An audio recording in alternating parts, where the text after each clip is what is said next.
People have been asking me to comment more on my impressions from recent visits to China. I've decided I would share with you an article from Global Times, the Beijing English language newspaper, by an Australian professor, Colin Patrick Mackerras. It was published February 5th, 2025. He says he's visited the region of Xinjiang quite a few times, the first time back in 1982.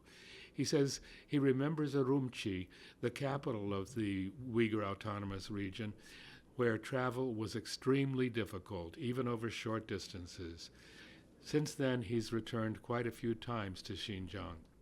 He says his most powerful impression over the years is how strongly the economy has grown. The contrast between then, back in the 80s, and now the contrast is simply stark.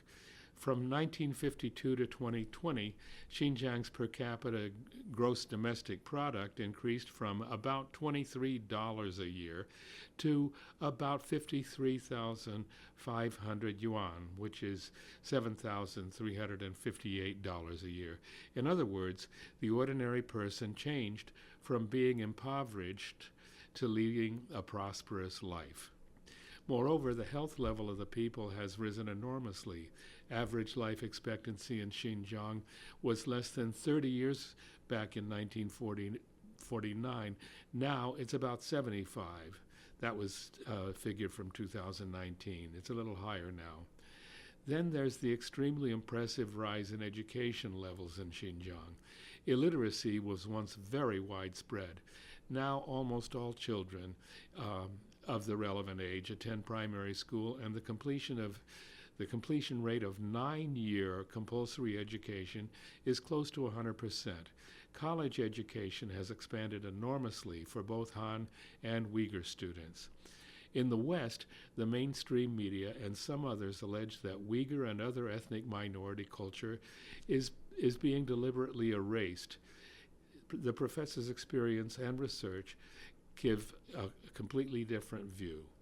Culture includes language, arts, religion, family life, architecture, cuisine, and dress. The policy in Xinjiang is to preserve ethnic cultures.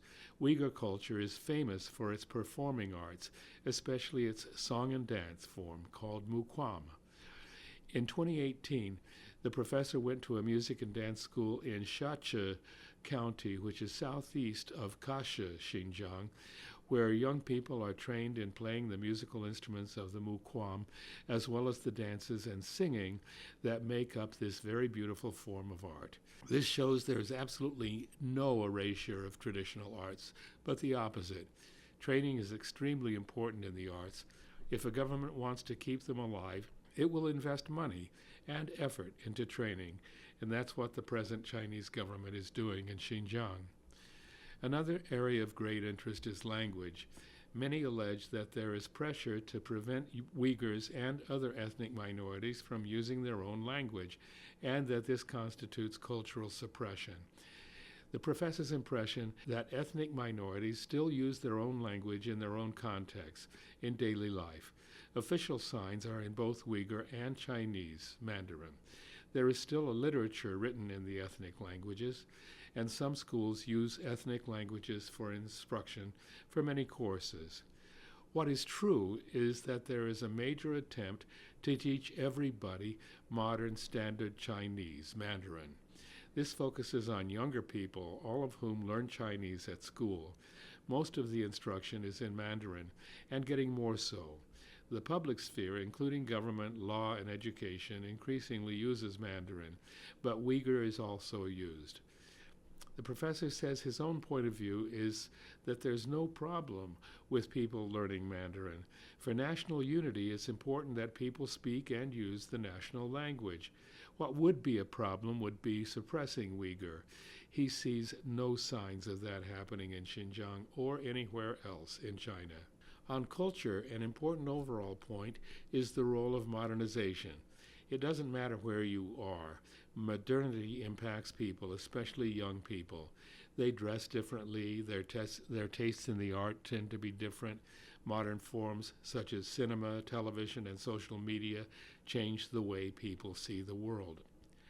The U.S. has been accusing China of genocide in Xinjiang. The accusation is palpably false and has gained no support at all among Muslim-majority countries. The professor says he already demonstrated that there was no attempt to erase ethnic culture, let alone ethnic groups as a whole. There is no evidence of any Uyghur being deliberately killed because of ethnicity.